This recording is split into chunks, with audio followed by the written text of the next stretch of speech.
सोमवार का व्रत शिव भक्तों के लिए सरल और कल्याणकारी माना जाता है।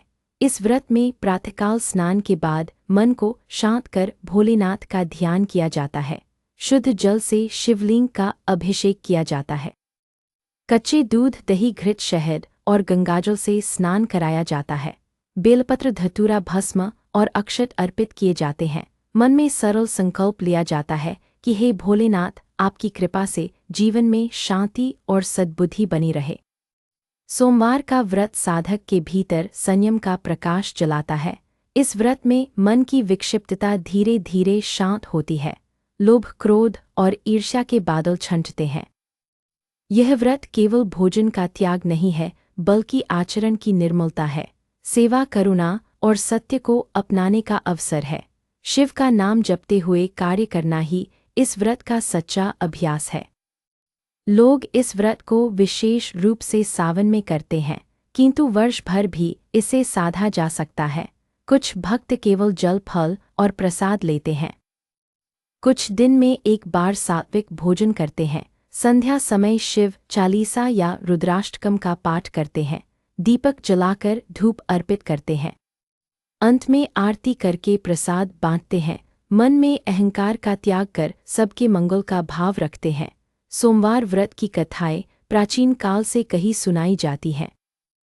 इन कथाओं में साधारण जनों का संघर्ष है, उनके भीतर जागती आस्था है, शिव की दया है और जीवन के उतार चढ़ाव से गुजरते हुए सही राह का संदेश है। हर कथा में यही सीख मिलती है कि भावना सच्ची हो तो कठिन राह भी सरल हो जाती है।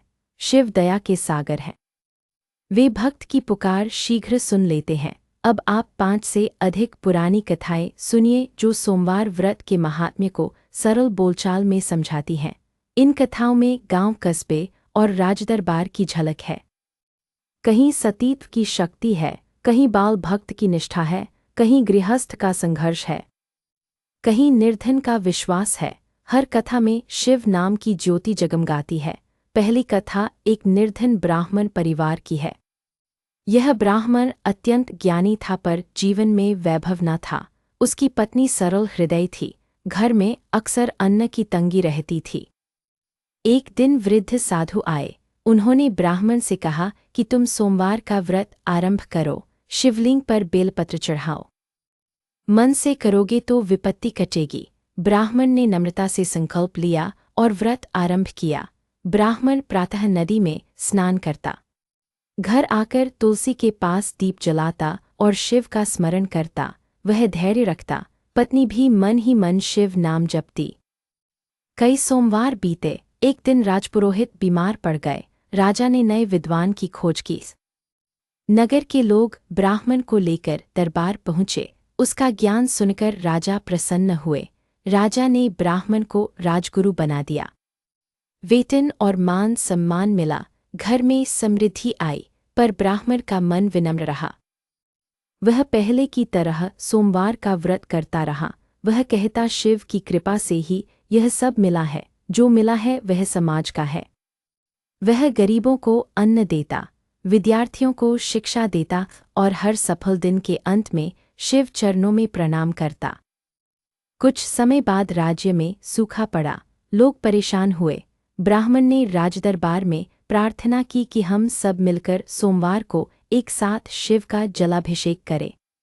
राजा ने आज्ञा दी। नगर के चौक में शिवलिंग स्थापित हुआ। सबने मिलकर जल और बेलपत्र चढ़ाया। आकाश में बादल घिरे, मधुर वर्षा हुई, खेत लहलहा उठे। लोगों का विश्वास और दृढ़ हुआ कि एकजुट भक्ति से संकट टलते हैं। इस कथा की सीख है कि सोमवार व्रत केवल निजी सुख के लिए नहीं है, यह सामूहिक कल्याण का मार्ग भी है। जो व्यक्ति अपनी उन्नति के साथ सेवा में लगे वही सच्चा शिवभक्त है। निर्धनता हो या वैभव, दोनों स्थितियों में समान भाव रखना ही भक्ति की पहचान है। शिव कृपा उन पर बरसती है जो करुणा और धैर्य का दीप जलाए रखते हैं। दूसरी कथा एक निष्पुत्र व्यापारी और उसकी धर्मपत्नी की है। दोनों का घर धन से भरा था पर संतान सुख नहीं था। वे दोनों उदास रहते थे। एक दिन तीर्थ से लौटते समय उन्हें मार्ग में एक भोले साधु मिले। साधु ने मुस्कराकर कहा कि 16 सोमवार का व्रत करो, जलाभिषेक के साथ शिव नाम का जाप करो, प्रसाद में मीठा निर्मल अन्न बांटो, तब कष्ट दूर होंगे। दंपति ने उसी दिन से व्रत आरंभ कर दिया। वे प्रातः उठते, घर की साफ सफाई करते, दीप जलाकर शिवलिंग पर गंगाजल चढ़ाते, बेलपत्र और सफेद पुष्प अर्पित करते, संध्या को आरती करते, अतिथियों को भोजन कराते।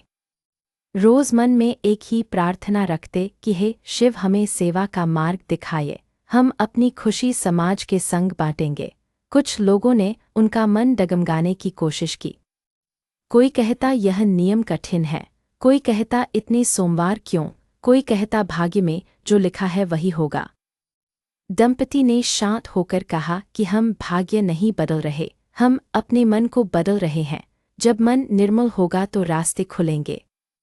वे धैर्य से व्रत करते रहे। 16वां सोमवार आया, वे दोनों मंदिर पहुंचे।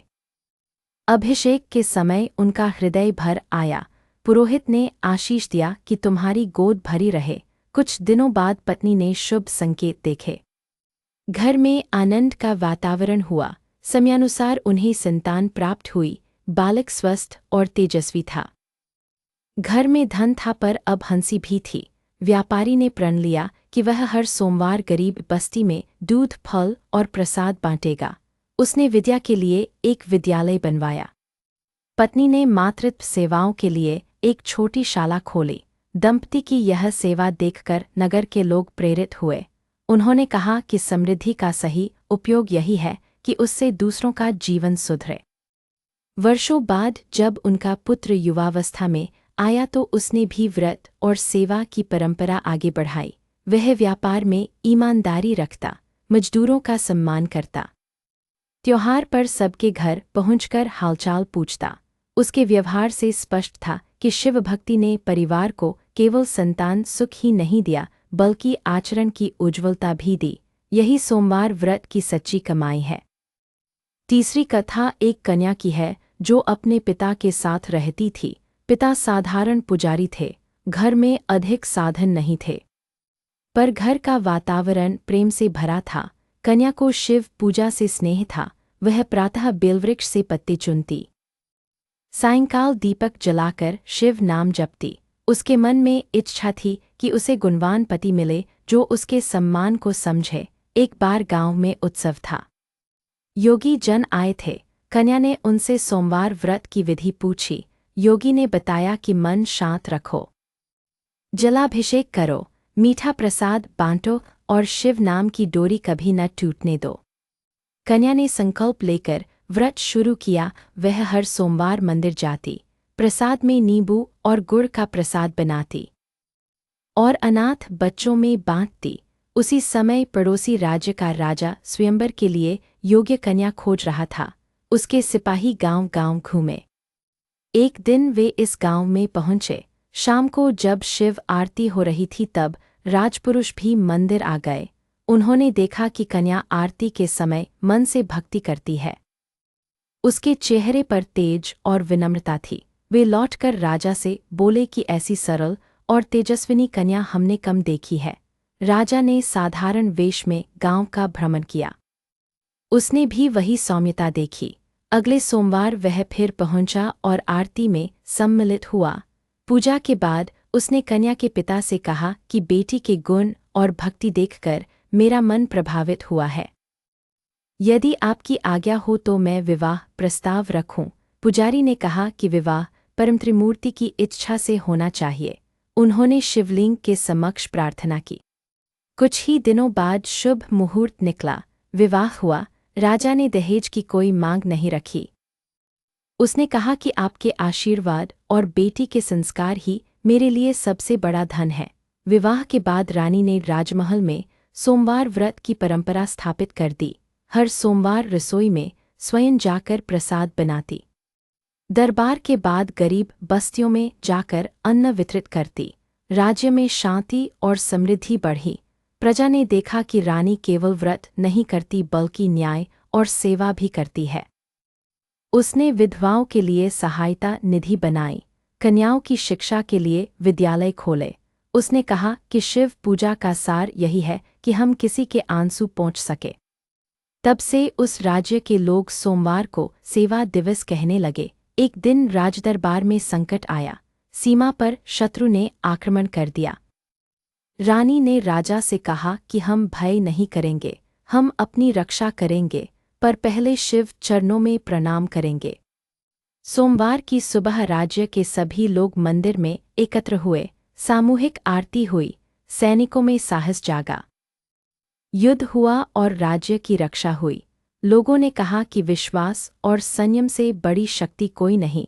यह कथा सिखाती है कि सोमवार व्रत केवल निजी कल्याण का साधन नहीं है, यह समाज और राज्य के कल्याण का भी मार्ग है। जब घर, परिवार और शासन में भक्ति और नैतिकता का मेल होता है तब प्रजा सुखी होती है। शिव की कृपा से शत्रुता का अंत और सद्भाव का आरंभ होता है।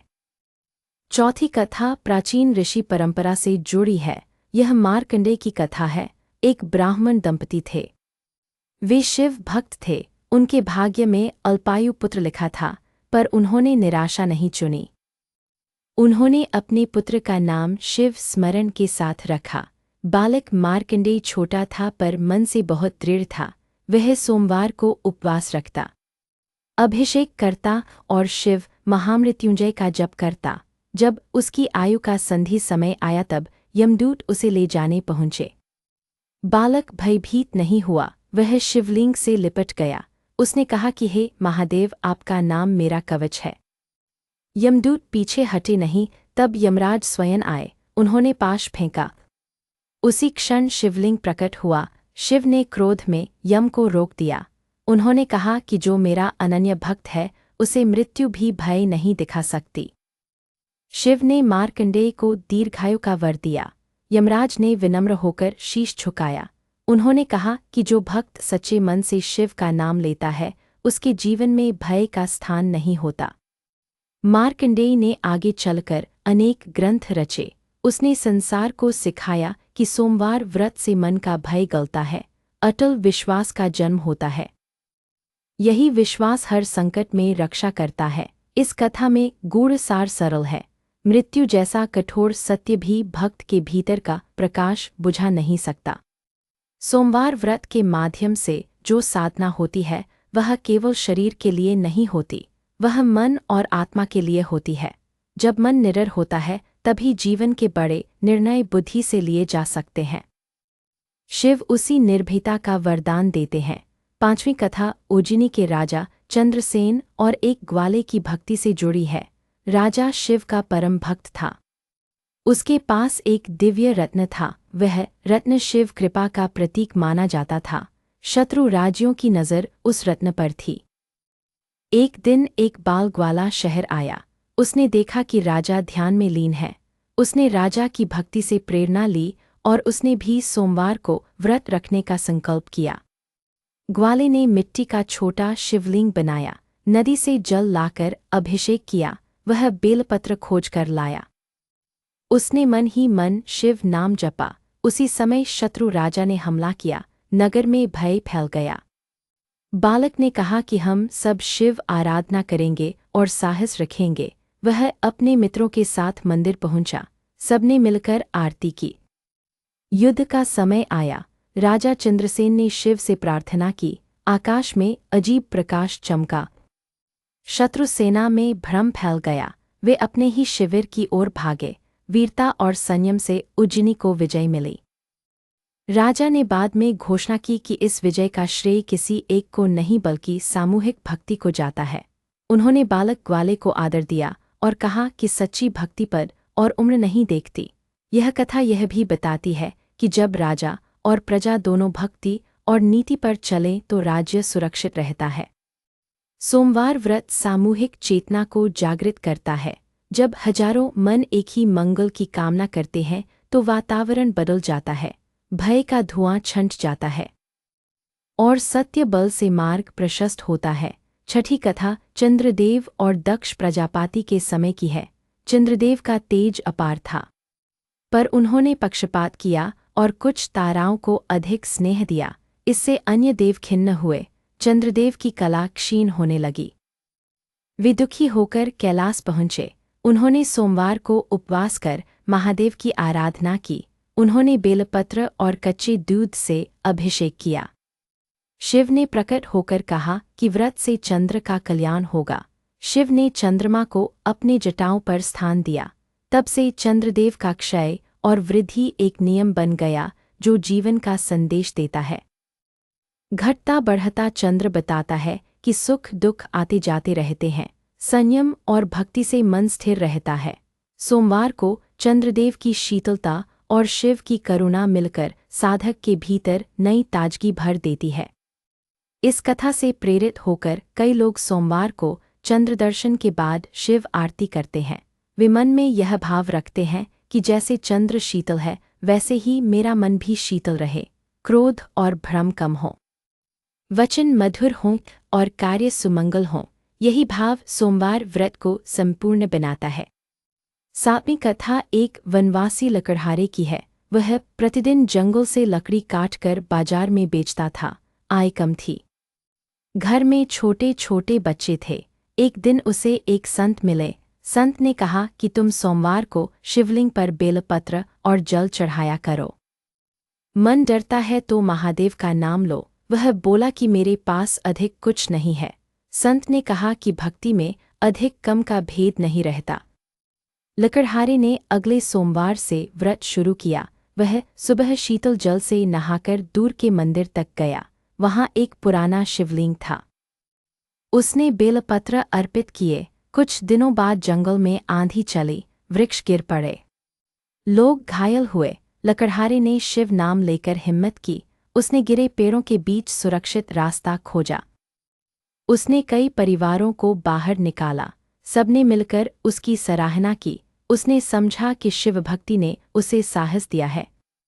उसने अपने थोड़े से धन से मंदिर की मरम्मत कराई और तय किया कि वह हर सोमवार जंगल की सीमा पर खड़े होकर राहगीरों को सुरक्षित मार्ग बताएगा। धीरे धीरे लोग उसे वन मित्र कहने लगे। उसका व्यापार भी बढ़ा, किंतु उसका मन विनम्र रहा। वह कहता कि यह सब शिव की लीला है, मैं तो केवल माध्यम हूँ। आठवीं कथा एक वृद्धा की है जो अकेली रहती थी। उसका कोई संतान नहीं था। वह छोटे से द्वार पर दीपक जलाती और आने जाने वालों को जल देती।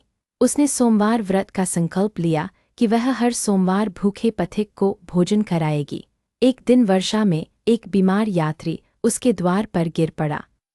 वृद्धा ने उसे सहारा दिया, खिचड़ी बनाकर खिलाई, रात भर सेवा की।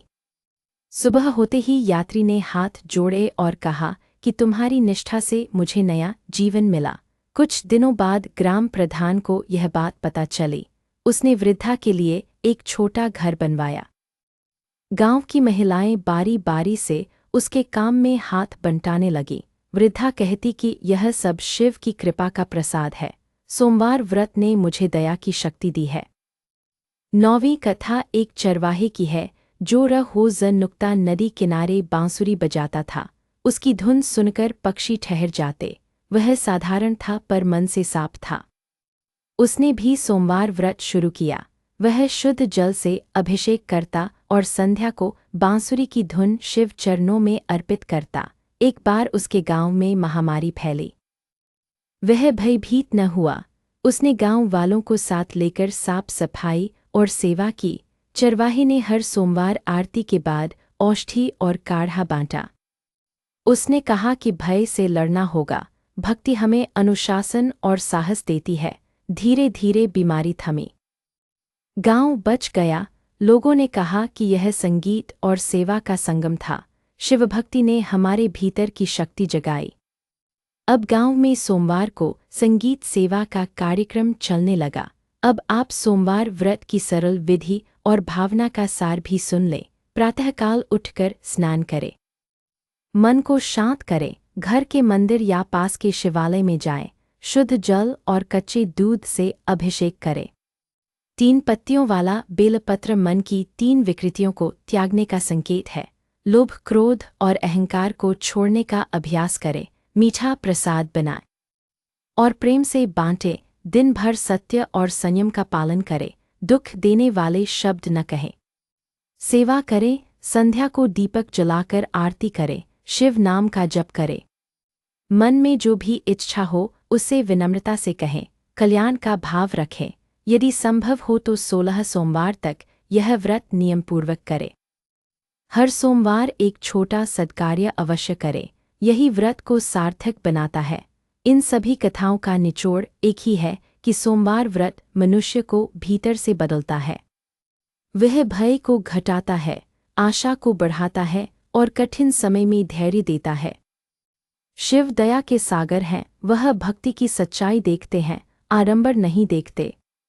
इसलिए व्रत करते हुए सादगी और निष्कपटता बनाए रखें। भक्ति का दूसरा नाम सेवा है। जब रोटी और पानी किसी जरूरतमंद तक पहुंचता है तब शिव पूजा पूर्ण होती है। जब वाणी से सांत्वना मिलती है तब जप का फल दिखता है। जब मन में विचार निर्मल होते हैं तब आरती की लौ और ऊंची जलती है। सोमवार व्रत का यह आचरण जीवन के हर क्षेत्र में प्रकाश फैलाता है। यदि जीवन में कोई विशेष कामना हो तो उसे भी व्रत के साथ जोड़ सकते हैं। संत कहते हैं कि कामना भी साधना से शुद्ध हो जाती है। जैसे संतान की इच्छा के साथ माता पिता सेवा जोड़ दे, वैभव की इच्छा के साथ दान जोड़ दे, स्वास्थ्य की इच्छा के साथ स्वच्छता और अनुशासन जोड़ दे, तब कामना केवल मेरी नहीं रहती, वह हम सब की भलाई में बदल जाती है। अंत में यही प्रार्थना कि शिव आप सब पर कृपा करे। जिनके घर में उदासी है वहाँ उमंग लाए, जिनके मन में भय है वहाँ निर्भीता भरे, जिनके जीवन में रुकावटें हैं उन्हें सही दिशा दे और जो पहले से सुखी हैं उन्हें सेवा का अवसर दे। सोमवार व्रत करते समय हर बार यह स्मरण रहे कि मैं ही नहीं, मेरा समाज भी मेरा परिवार है। जब अगला सोमवार आए तो एक नया संकल्प ले। अपने शहर, गांव या मोहल्ले में एक छोटे काम का जिम्मा ले। किसी पेड़ की रक्षा करें, किसी बच्चे की पढ़ाई में मदद करें, किसी वृद्ध का हालचाल पूछें और दिन के अंत में शिव का धन्यवाद करें कि आपने मुझे यह अवसर दिया। धीरे धीरे यह छोटे कदम बड़े परिवर्तन बनेंगे। इन कथाओं को सुनने और मंदे के व्रत को करने वाले हर साधक को मेरी ओर से मंगल कामना। भोलेनाथ आपकी राहें सरल करे, आपकी थाली में अन्न भरे, आपके आंगन में हंसी गूंजे, आपके मन में शांति बसे और आपकी वाणी में मधुरता आए।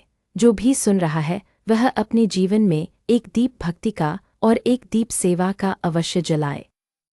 अब जब आरती का समय हो तो मन को एकदम शांत करे, आंखें बंद करे, धीमे स्वर में कहे, हे शंकर, हे भोलेनाथ, मेरे अहंकार को मिटाओ, मेरी बुद्धि को उजाला दो, मेरे कर्मों में सच्चाई भरो और मेरी वाणी को मधुरता दो।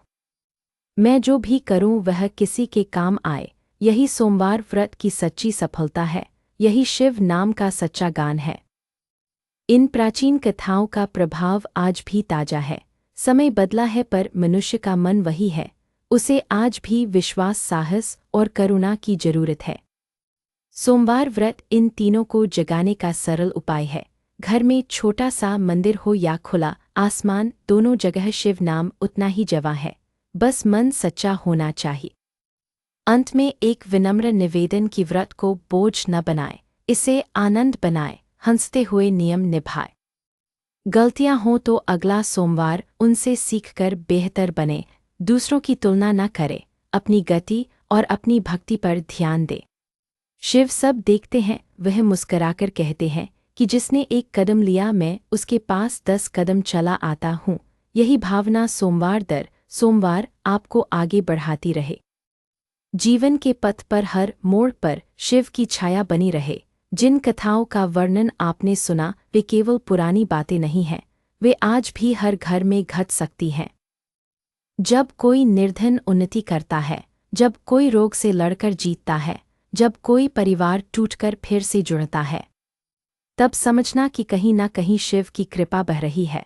अब विदा लेने से पहले यह दृढ़ निश्चय करें कि आने वाले सोमवार को हम मन और वचन और कर्म से भक्ति करेंगे, जल अभिषेक करेंगे, प्रसाद बांटेंगे और एक सत्कर्म अवश्य करेंगे। यही सोमवार व्रत कथा का फल है, यही शिव भक्ति का आनंद है। भोलेनाथ आप सबकी रक्षा करें, हर घर में मंगल हो। हर हृदय में करुणा हो, हर जीवन में उत्सव हो।